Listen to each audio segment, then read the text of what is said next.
Mudasir was the main conspirator of the Pulwama attack on the Letpura COB, as also the Pulwama convoy attack. The search is still going on. The house was brought down, the house has come down, and there is a debris which are there. The search is still going on. The 3 weapons have been recovered. A few body parts in different parts have been recovered.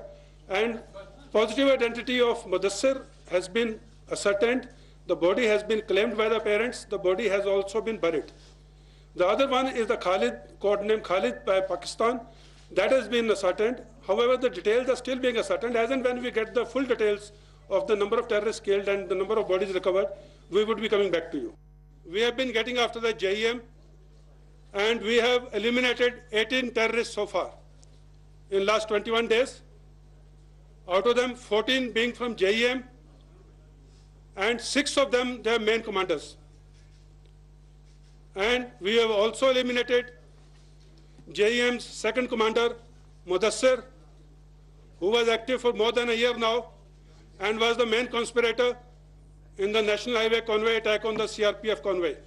Kamran, like I told you last time, was eliminated on 17th and 18th. And today we have eliminated Mudasir of Mandura village, Tral, a local terrorist.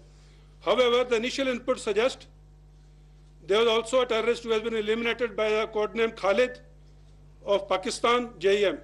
Our main emphasis after the 14th of February convoy attack was elimination of the JEM leadership, and we have been very successful in doing that in about 3 weeks' time ever since that time.